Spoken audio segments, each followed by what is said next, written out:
Ok, ya está. Hola, buenas tardes a todos. Gracias por acompañarnos al noveno seminario del posgrado en física de la Universidad Autónoma Metropolitana. Esta tarde tenemos el gusto de contar con la participación de Estefanía Reyes Soto, quien es estudiante de la maestría en nuestra unidad, y hoy nos va a hablar sobre difusión y relaxometría por resonancia magnética nuclear en tumores cerebrales. Eso es bajo la dirección de la doctora Silvia Hidalgo Tobón. Adelante, Estefanía. Bueno, pues gracias por este espacio, aunque ya no había. Bueno, empezando.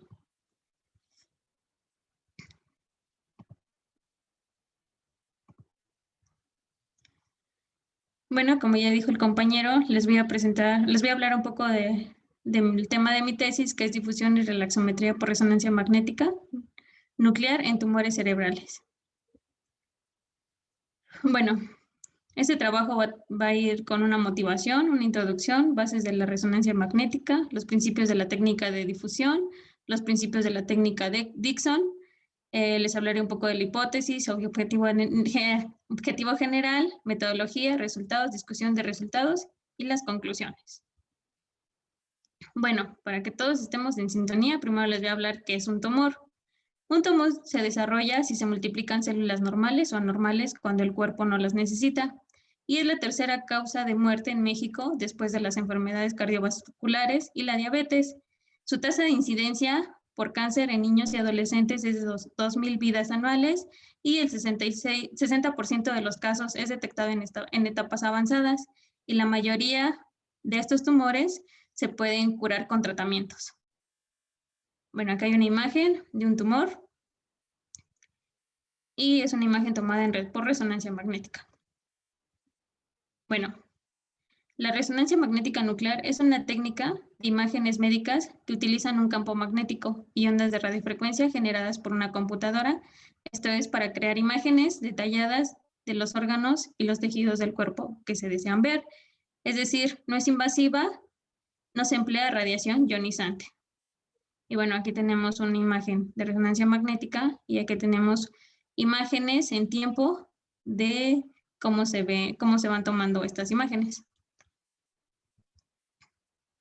Bueno, la resonancia magnética es un fenómeno que utiliza las propiedades magnéticas de los núcleos atómicos. En este caso, del protón del átomo de hidrógeno, que es el elemento más abundante en el cuerpo humano, y este va a poseer dos momentos, el momento magnético y el momento angular, y también va a tener un espín medio que se utiliza para la formación de imágenes.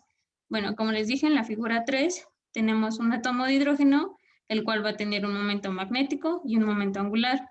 El momento magnético está definido por la razón giromagnética y el momento angular total.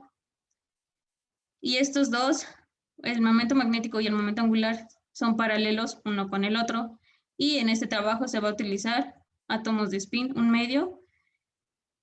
Y bueno, J se define como el operador cuántico del spin, que es I, y H, que es la constante de Planck sobre 2pi. Bueno, para la obtención de imágenes podemos utilizar otros elementos aparte del hidrógeno, como el carbono 13, flúor 19 y fósforo 31. El hidrógeno tiene una relación giromagnética de 42.58, el carbono 13 tiene una relación giromagnética de 10.71 y el flúor 19, 40.05 y el fósforo 31 a 11.26. Bueno, esta resonancia magnética es un fenómeno de interacción entre los núcleos atómicos, en especial los protones, de hidrógeno y el campo magnético estático externo aplicado, por lo que se van a obtener energías que van a ser permitidas o mejor conocidas como energías de Zeeman.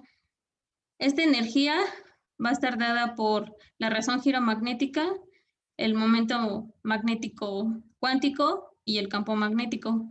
Como tenemos un spin de un medio, entonces vamos a tener dos transiciones. Va a ser de un medio o menos un medio. Al momento que nosotros sometemos al paciente a un campo magnético, los momentos magnéticos van a estar alineados paralelos o antiparalelos a este. Y entre más incrementemos el campo magnético, mayor cantidad de núcleos vamos a tener en el estado base que en el estado excitado.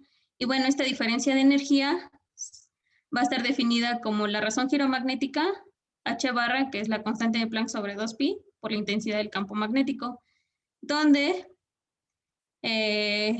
cuando estos momentos magnéticos están sometidos a un campo magnético, va a estar procesando alrededor del eje Z, que es en dirección del campo magnético, y esta frecuencia va a estar dada por la frecuencia del Larmor, que va a ser la diferencia de energía sobre H barra, y esta va a ser definida por la razón giromagnética por la intensidad del campo. Bueno, como les dije, cuando el paciente es sometido a resonancia, entonces vamos a tener diferentes momentos magnéticos en un elemento de volumen, que va a ser lo suficientemente pequeño y va a tener un contenido muy grande de protones.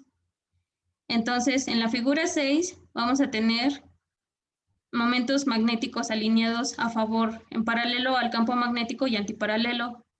Haciendo la suma de todos estos momentos magnéticos, vamos a tener el vector del momento magnético neto, que va a ser dado por m.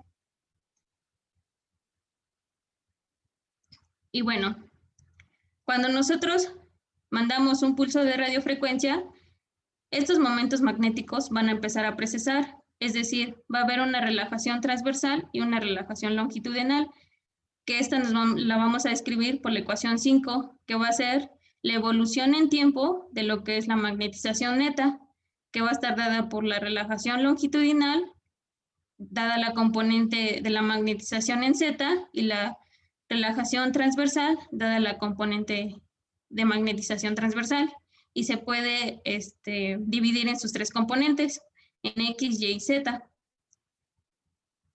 Bueno, a la hora de aplicar un pulso de radiofrecuencia, va a tener un fenómeno de relajación, es decir, va a ser el proceso en el cual el vector de magnetización va a perder esta energía.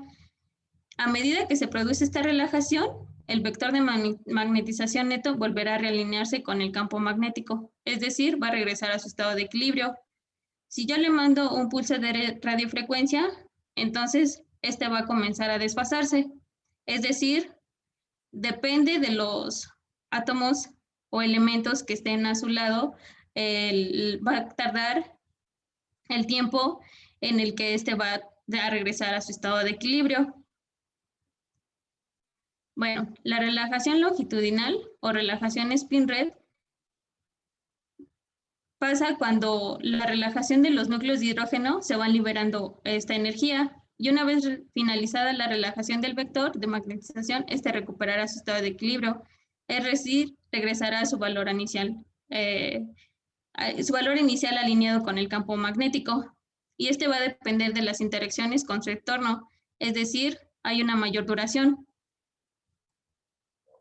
Está descrito por la ecuación 6, que tenemos que la magnetización longitudinal va a ser dependiente del tiempo en el que tarda la componente longitudinal MZ en llegar al 63% de su valor inicial, y el valor que depende del pulso inicial.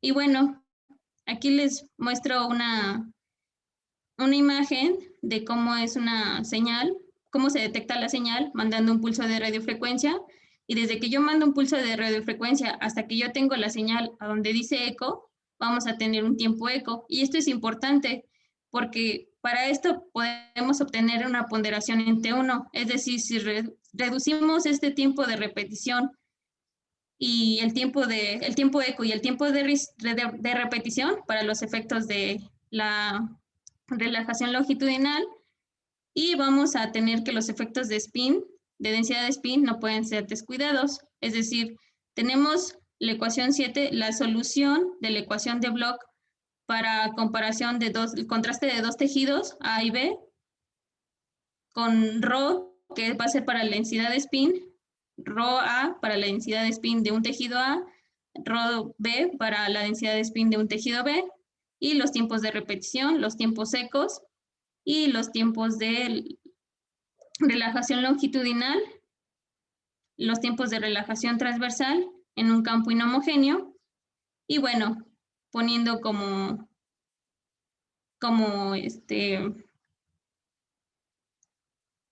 constricción que el tiempo eco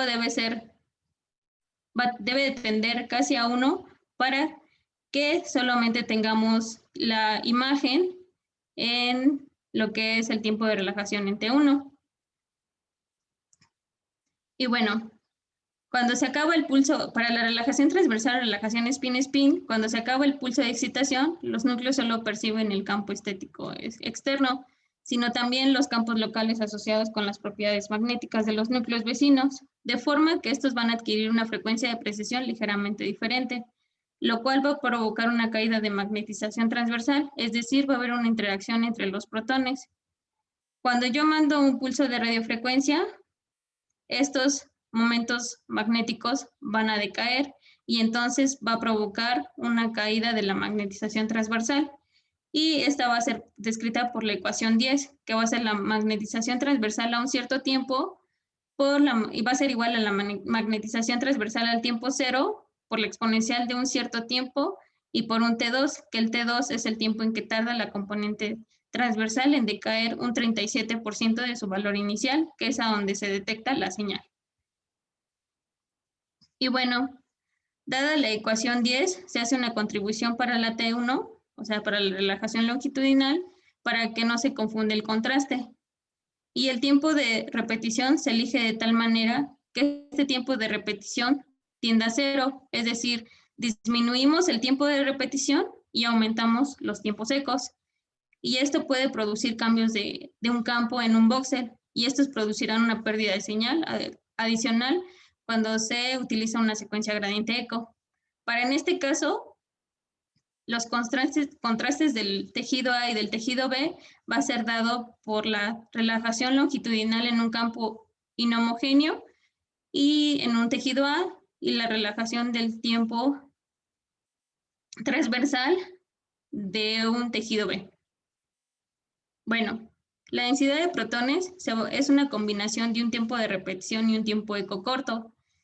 Las diferencias de esta componente de magnetización longitudinal entre los tejidos va a corresponder a la diferencia de la densidad de protones en el núcleo de las moléculas de hidrógeno para cada tejido, y se van a obtener imágenes potenciadas en densidad de protones. Es decir, en la ecuación, de la solución de la ecuación del contraste del tejido A y del tejido B, la solución general, aumentamos el tiempo de repetición y disminuimos el tiempo eco, disminuimos el tiempo eco, y lo que vamos a tener va a ser las diferencias en los tejidos de la densidad de protones del tejido A y del tejido B. Bueno, así es como se ve una imagen potenciada en T1, una imagen potenciada en T2 y una de densidad de protones. En la T1 tenemos que se ve hiperintensa la grasa y hipointensa el agua. Y caso contrario, en T2 se va a ver hiperintensa el agua y hipointensa, o sea, oscura, la grasa, y la densidad de protones va a depender si se reduce la señal, va a haber entonces una disminución de cantidad de protones. Y bueno, ¿qué es una secuencia de spin-eco? Esta se va a caracterizar por un pulso de 90 grados inicialmente, es decir, para excitar los núcleos contenidos en un volumen de un tejido. Se deja transcurrir un tiempo eco sobre 2 para que los núcleos se relajen y los espines se desfasen. Seguido de esto se va a enviar un pulso de 180 grados para que se invierta la posición de los espines, y al transcurrir un tiempo eco sobre 2 vamos a obtener un recoge de la señal. Entonces, como vemos en la figura derecha, mandamos un pulso de 90 grados, dejamos pasar un tiempo eco 2, se desfasan los espines, mandamos un pulso de 180 grados, se refasan y entonces se hace la lectura de la señal. Y lo que es la gradiente eco es que utiliza un par de gradientes de desfase y de refase En lugar de un pulso de refase, para generar una señal eco en resonancia magnética, los gradientes ecos se basan de un solo pulso de radiofrecuencia.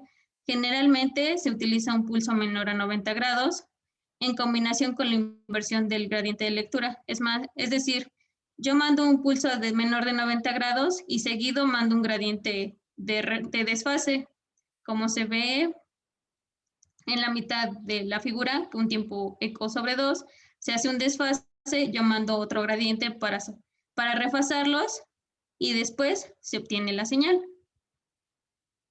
Y bueno, tenemos las componentes de la resonancia que se utilizan para el proceso de adquisición de imágenes para el cuerpo de un paciente que se le coloca en un campo intenso y el cual va a completar varios procesos para producir una imagen. Un sistema de resonancia consta de 4 componentes principales.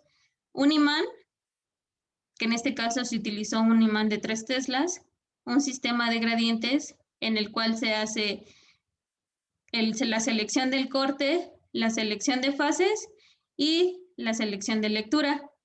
Y tenemos un sistema de cómputo donde se ve la formación de la imagen. Y bueno, la técnica de difusión, en 1827 el botánico Robert Brown observó que a través de un microscopio los granos de polen que se están suspendidos y estos se estaban moviendo espontáneamente, es decir, aleatoriamente, pero él no pudo determinar las causas del movimiento.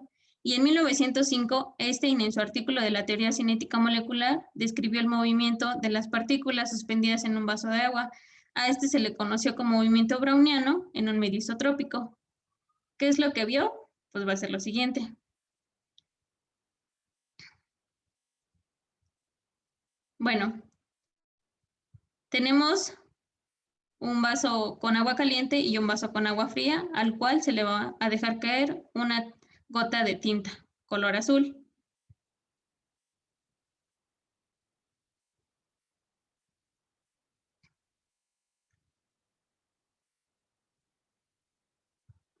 Y bueno, ¿qué es lo que vemos? Que la tinta en agua fría tarda más tiempo en desplazarse que en agua caliente. ¿Esto por qué? Porque entre más caliente esté el agua, el movimiento de estas partículas de agua se van a mover más y aleatoriamente. Y esto va a ser descrito por el coeficiente de difusión. Y el coeficiente de difusión va a estar relacionado como el cuadrado de la distancia sobre un tiempo, que va a ser el tiempo en el que tarda en moverse una partícula de un lugar a otro. Bueno, hay 2 tipos de difusión. La difusión isotrópica, que es aquella en la que el movimiento del agua ocurre con igual probabilidad en todas las direcciones del espacio, y este no es un espacio limitado, y una difusión anisotrópica, que es aquella en la que existe una dirección dominante de movimiento del agua en un determinado tejido. En la difusión anisotrópica se puede ver lo que es la materia blanca y en la difusión isotrópica se puede ver lo que es la materia gris. Y bueno, la secuencia de la técnica de difusión, Tenner describieron el método usando en la actualidad para cuantificar la difusión in vivo. Estos adaptaron a secuencia Spin-Echo T2 añadiendo un par de gradientes bipolares. Estos gradientes bipolares se utilizan para desfasar y refasar los spines nucleares. Y bueno, esta técnica es, mando un pulso de radiofrecuencia de 90 grados y después de un pulso aplicamos un gradiente de desfase, dejando pasarlo por un tiempo que va a ser dado por el valor de B. Después de que este tiempo pasa, mandamos un gradiente de refase, igual dejando pasar un tiempo de valor de B y recogemos la señal. Si los espines o los núcleos de hidrógeno no se han movido, estos van a dar una señal, es decir, hay una restricción que no los está dejando moverse y se va a obtener una mayor señal. Y si estos núcleos se han movido, entonces me va a dar una señal menor. Y bueno, como muestro en la figura 19, puede que las restricciones sean dadas por presencia de alta celularidad y membranas celulares intactas o se mueven en el espacio intracelular, extracelular e intravascular. Y bueno, este valor de B va a estar relacionado con una forma de onda gradiente que es arbitrario. Esto es un gradiente a un tiempo primo mediante la siguiente ecuación. Tenemos un integral de dos tiempos, un tiempo primo y un tiempo normal. Esto va a ser porque necesitamos la función de duración de los gradientes, que va a ser dado por delta, y el retraso entre estos gradientes, que va a ser dado por sigma. Y bueno, tenemos la razón giromagnética al cuadrado, la amplitud del gradiente y la función de duración y el retraso. Bueno, el coeficiente de difusión aparente, ADC, que es el valor independiente de la intensidad del campo magnético, esto va a depender del tejido biológico. Es decir, si la difusión se expresa y se cuantifica por medio de un coeficiente de difusión efectivo o aparente, si se adquieren dos o más imágenes con un valor diferente de B, el ADC de una región de interés va a ser seleccionada para que se puedan calcular de la forma siguiente. Entonces, el valor de C va a ser dado por un valor B1 y para un valor de B0. En este caso, nuestro B0 va a ser A0 y nuestro valor B1 va a ser igual a 1000 segundos por milímetro al cuadrado. Y vamos a tener un logaritmo de las señales de B1 y de las señales de B0. Bueno, este ADC lo ocupamos para obtener el tipo de tumor, para que nos diera información de qué tipo de tumor tenía cada paciente. Y bueno, la técnica Dixon se basa en la diferencia de frecuencias de resonancia entre la grasa y el agua en una celda adquisición, en la cual podemos tener solo grasa, solo agua, en fase o fuera de fase. Esta técnica se puede utilizar con una secuencia gradiente eco o una secuencia spin eco. Si solo utilizamos la gradiente eco, la magnetización transversal del agua y la grasa van a comenzar en fase inmediatamente después del primer pulso de excitación. Entonces, vamos a tener una señal neta de una unidad de volumen en un tejido. La señal en tiempo va a ser dependiente de la cantidad de agua, la cantidad de grasa, de la frecuencia del cambio químico, de la intensidad del campo magnético y de un fasador. Si queremos tener imágenes de solo agua, entonces vamos a hacer una adición de las imágenes de fase y fuera de fase.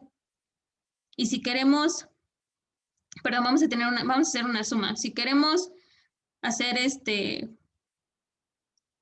una imagen de solo grasa, que vamos a hacer una resta de una imagen de fase y menos una de fuera de fase para así obtener imágenes de solo grasa. Y bueno, tenemos tres tipos de tumor que fueron los que se estudiaron en este trabajo: un astrocitoma, glioma de tallo y ependimoma. Bueno, el astrocitoma son tumores que se cree que surgen de los astrocitos, las células que conforman el tejido pegajoso o conectivo del cerebro, y estas se pueden obtener mediante un T1, un T2 y una difusión. Y el valor de ADC que se obtuvo en la literatura fue de 0.26 por 10 a la menos 3 milímetros al cuadrado por segundo. El glioma de tallo surge dentro o sobre el tronco encefálico. Esta área contiene las conexiones convergentes del cerebro a la médula espinal y se puede obtener igual por T1, por T2 y por difusión. Y su valor de ADC es de 0.154 por 10 a la menos 3. Para un ependimoma, que se origina a partir de las células ependimo, alinea los ventrículos del cerebro y al centro de la médula espinal o células gliales radiales, células relacionadas con el cerebro, y se encuentran con más frecuencia en los niños cerca del cerebelo. Entonces, como aquí se ve, aquí tenemos un tumor de ependimoma, aquí está el de glioma de tallo y aquí de un astrocitoma. Y bueno, tenemos un valor de ADC para ependimoma de 0.19 por 10 a la menos 3 milímetros al cuadrado por segundo. Y bueno, la hipótesis de este trabajo es son 2 porque necesitamos rechazar una y una que sea la que se acepta. Entonces, tenemos una H1, que es una hipótesis 1, utilizando las técnicas de difusión, densidad de protones, relaxometría en T1 y T2, y Dickson, las cuales se usan para la obtención de imágenes, las cuales vamos a poder evaluar los cambios de intensidad de señal en los tejidos de las zonas periférica, tumoral y normal o tejido sano del cerebro a 30 y 60 días producidos por el tratamiento.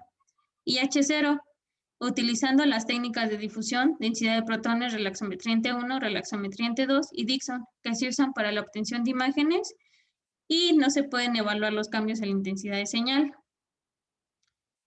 en los tejidos de las zonas periférica, tumoral y normal o tejido sano del cerebro a 30 y 60 días producidos por el tratamiento.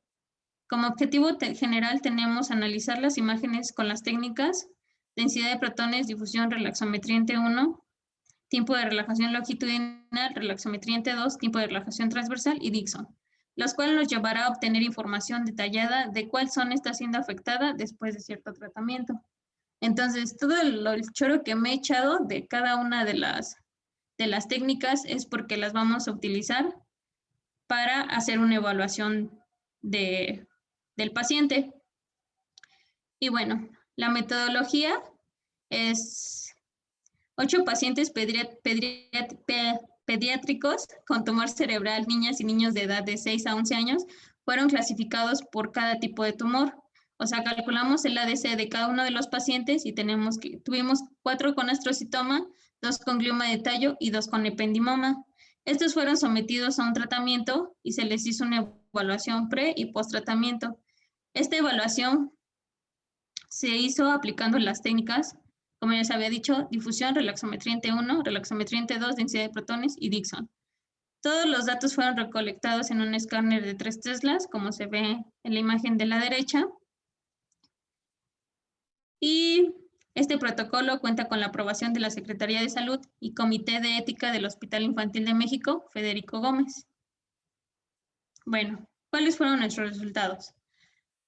Se obtuvieron imágenes de la técnica de difusión que fueron analizadas antes del tratamiento y después del tratamiento a 30 y 60 días, tomando 3 zonas de interés: zona tumoral, periférica y normal. Estas zonas fueron dadas por un neuroradiólogo con 15 años de experiencia. Cada imagen tiene 10 ROI. La inciso A es a pretratamiento o inciso B y C es a 30 y 60 días, tomando 3 ROI en la zona tumoral, 4 en la zona periférica y 3 en la zona normal. Tomamos 4 en la zona periférica porque se quería hacer una evaluación más exhaustiva de qué es lo que estaba pasando, ahora sí que en toda la zona periférica. Y bueno, las gráficas que se obtuvieron de difusión fueron las siguientes. A un valor de B0, tenemos que la zona periférica y la zona normal tienen el mismo porcentaje de cambio de la intensidad de señal y la zona tumoral disminuye. Y la difusión a B igual a 50, tenemos que hay un mayor cambio en la zona normal. La difusión de B igual a 1000 y B a 2150, tenemos que el mayor cambio que hubo fue en la zona periférica. Y los circulitos que tenemos arriba son cambios significativos de ANOVA, que ahorita les voy a decir qué es, y cambios significativos en fenferroni, que igual ahorita les voy a decir qué es. Y bueno, se hace una comparación de la zona de tumor y de la zona normal de cada uno de los tipos de tumores.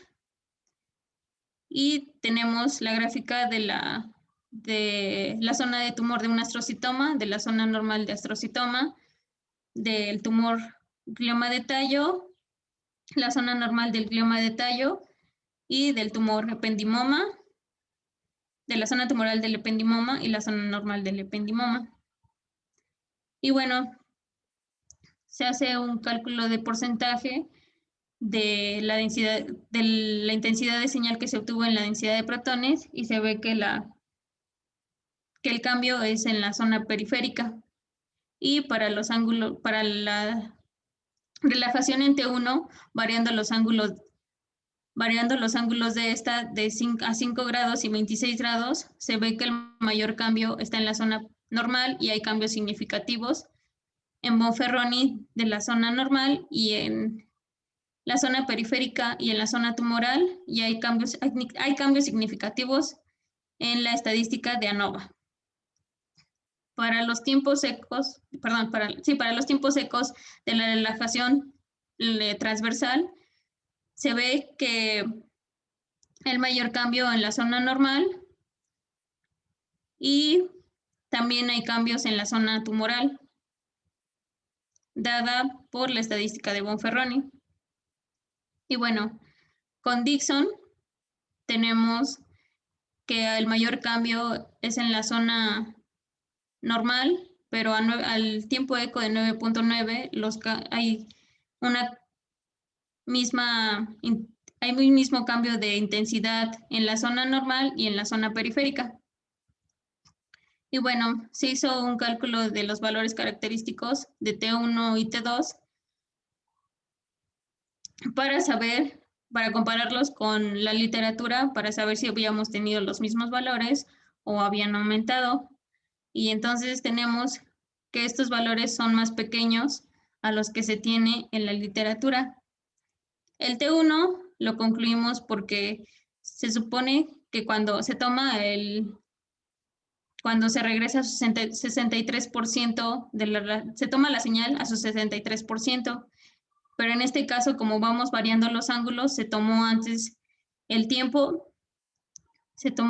tiempo y por eso los valores característicos disminuyeron. Se hicieron los cálculos para astrocitoma, glioma de tallo y ependimoma.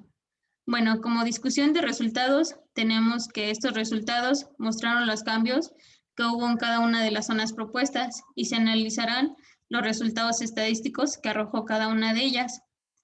Meyer encontró valores de ADC para algunos tipos de tumor, como se los había presentado en la tabla, y comparando con los resultados que se obtuvieron, usando valores de primer día pretratamiento y un valor de B igual a 1000, que es el valor que se utiliza como valor de referencia para saber el tipo de tumor o para saber las características que tiene este cerebro o los cerebros de los pacientes, y se determinó que se asemejan estos valores. Es decir, para un astrocitoma se tuvo que un valor de ADC de 0.23 y el valor que se obtuvo en la literatura era de 0.26. Para el glioma de tallo, el valor que se obtuvo fue de ADC de 0.13 y el que se obtuvo en la literatura fue de 0.154.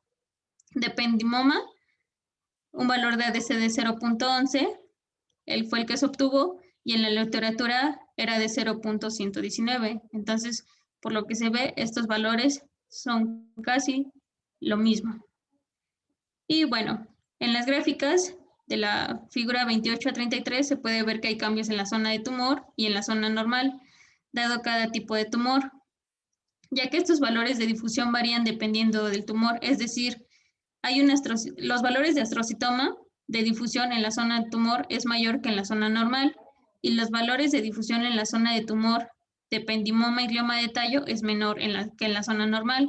Esto puede depender porque hay alguna susceptibilidad que está afectando el lugar de medición. Y usando el valor de B igual a 2150, las imágenes por resonancia se ven más sensibles al movimiento browniano. Es decir, a mayor valor número de B, mayor movimiento browniano se va a ver en la imagen. Entonces esto va a tener que la parte del tumor y en la zona periférica los valores son más significativos, como se ve en la gráfica 26, y además se puede comprobar que en la estadística de ANOVA y Bonferroni que hay una diferencia significativa. Y bueno, la prueba ANOVA generaliza el contraste de igualdad de medias de 3 o más poblaciones independientes con una distribución normal, donde se determinó si se rechazaba o no la hipótesis. En este caso rechazamos H0 y se cumple H1, y hay una diferencia significativa entre las medias de cada una de las zonas a diferentes días, dado por el valor de P. Es decir, su nivel de significancia de P va a ser de 0.5, por lo que va a ser importante el cambio en las diferentes zonas, y esto puede indicarnos que en la parte clínica es un resultado importante para que se haga un análisis más detallado, por lo que se pasó a hacer una prueba más, que es la estadística de la prueba de Bonferroni. La estadística de Bonferroni es un complemento de la prueba de ANOVA. Dada que la hipótesis H1 se cumple, entonces el complemento es la igualdad de medias, es decir, se arma un grupo de 3 o más medias de cada zona, en este caso de tumor, es decir, se hace una comparación de cada una de las zonas de los diferentes tumores a diferentes días y la diferencia que no era significativa en la prueba ANOVA puede que Bonferroni lo sea, es decir, habrá cambios en cada una de las zonas de los diferentes tumores, por lo que el cambio puede ser debido al tratamiento que está haciendo cambios en algunas zonas del cerebro de los pacientes. Y bueno, como conclusión, tenemos que el análisis de evaluación por método de resonancia magnética nos va a permitir observar los diferentes tejidos que hay en la zona del cerebro, por lo que este proyecto se permitió investigar 3 zonas: la zona periférica, tumoral y zona normal o tejido sano. En cada uno de los pacientes, con el objetivo de evaluar los cambios que hay antes y después de que se le dio el tratamiento al paciente, utilizando las 4 técnicas. Por lo cual, la técnica de difusión va a ser un instrumento para determinar qué tipo de tumor tenía y el grado que éste tiene. Y la técnica de densidad de protones nos permitió determinar la cantidad de protones que hay en cada zona, es decir, hay imágenes de las lesiones se van a ver hiperintensas. Y la técnica de relaxometría en T1 nos va a determinar la inflamación que hay en el tumor, y la técnica de relaxometría en T1 va a determinar las características de los tejidos con mayor núcleo de hidrógeno. Y bueno, los valores de ADC en las imágenes de los pacientes en el post-tratamiento a 60 días en la zona tumoral, se determinó que puede haber tejido necrótico, ya que se asemeja al valor de ADC registrado en el artículo de ASAO, el cual tiene un valor de ADC de 1.37 más o menos 0.5 para tejido necrótico. En las nuevas técnicas que hay en resonancia magnética, en este caso el análisis de multivalores de B en difusión y ADC, pueden proporcionar información complementaria para la microestructura del tejido, en este caso en el cerebro, el cual es un método por lo general que en otras técnicas no se puede observar o no se puede determinar. Y bueno, la técnica de relajación T1 variando los ángulos, utilizando en este caso 2 ángulos de giro o de inclinación, se pueden determinar mediante una medición cuantitativamente rápida. Lo que les decía, el valor de T1 disminuye y va a permitir que la adquisición de los tejidos a un tiempo corto con una pérdida mínima de contraste del 37%. Y utilizando la estadística básica, nos va a dar información en general de cada una de las zonas. Y utilizando la estadística ANOVA y Bonferroni, nos va a dar un valor de significancia de cada una de las medias de cada una de las zonas, lo cual nos va a servir para que la parte médica lo tome en cuenta y se haga un análisis más detallado del tratamiento que se les dio a los pacientes. Utilizamos estas técnicas porque no se puede hacer una parte operatoria, ya que la zona en la que se encuentran estos tumores, pues son zonas que no se pueden operar. Y las imágenes obtenidas fueron analizadas por un neuroradiólogo y se llegó a la conclusión que las técnicas propuestas son útiles para la obtención de información de las zonas propuestas. Y este trabajo es apoyado por un equipo multidisciplinario. Nos apoyaron técnicos radiólogos, neuroradiólogos y físicos, que están tratando de entender el cambio que hay en la zona del tejido normal, ya que hay artículos que solo se dedican a estudiar la zona periférica del tumor y la zona de tumor. Y bueno, como agradecimiento le agradezco a mi tutora, la doctora Silvia Hidalgo, por sus enseñanzas, su paciencia y sobre todo la dedicación que tuvo durante este tiempo, a la Universidad Autónoma Metropolitana, Unidad Iztapalapa, por su hospitalidad, en especial al Departamento de Física, por haberme permitido formarme y abrirme las puertas, y agradezco también al Hospital Infantil Federico Gómez, en especial al área de resonancia magnética, por sus enseñanzas, sus conocimientos y por permitirme realizar la recolección de los datos que se necesitaban. Agradezco también el apoyo por la elaboración experimental y la dedicación y el esfuerzo a la doctora Pilar y al doctor Barragán Pérez, al Consejo Nacional de Ciencia y Tecnología CONACYT por haberme otorgado la beca durante la maestría. Y bueno, aquí están las referencias que se utilizaron. Sería todo. Gracias. Muy bien, muchas gracias, Estefanía.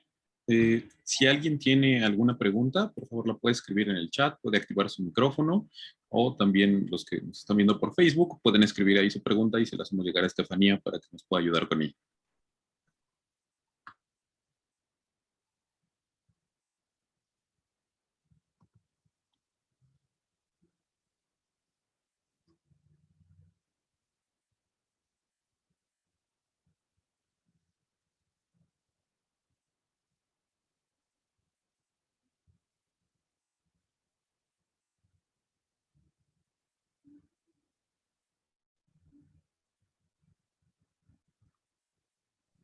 De este lado en Facebook, me parece que no. ¿Alguien por acá en la sesión de Zoom tiene alguna pregunta? Puede levantar la mano, escribir en el chat o abrir su micrófono. Están activos.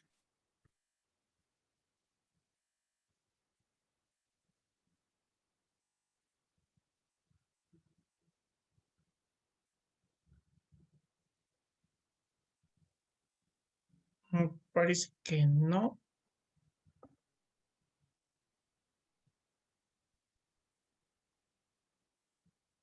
Si no, pues te damos las gracias, Estefanía, en nombre de la coordinación. Muchas gracias por haber participado en el seminario y pues felicidades por tu trabajo.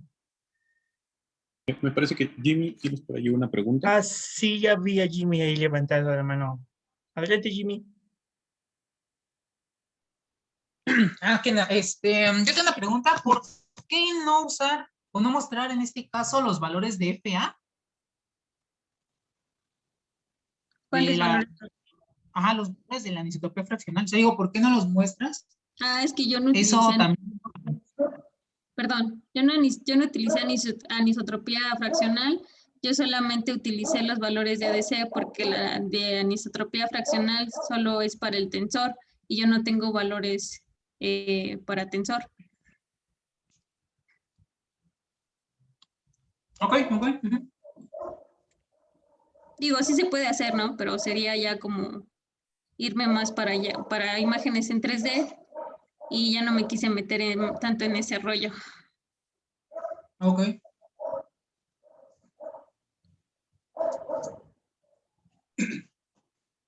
Bien. Gracias, Jimmy. ¿Por ahí? ¿Alguien más? ¿Alguna pregunta? Sí, hay una en Facebook. Cierto, sí. ¿La lees? La leo. Adelante. Nos dicen, me gustaría saber si el propósito de caracterizar las zonas con estas técnicas están enfocadas a ayudar al tratamiento de los tumores o solo es para caracterizarlos. No, solo es para evaluarlos. No, aquí no se caracterizan. Solamente es para hacer una evaluación exhaustiva de lo que está pasando en en este tumor o en las zonas aledañas a este.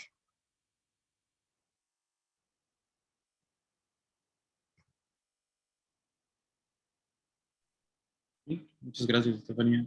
¿Alguien más?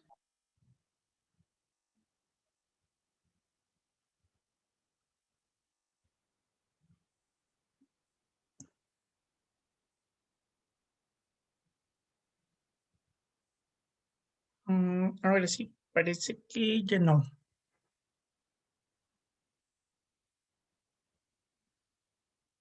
Pues muchas gracias, Estefanía. Gracias en nombre de la coordinación y te damos las gracias por haber presentado y felicidades por tu trabajo. Gracias. Buenas tardes a todos. Gracias por habernos acompañado en este seminario.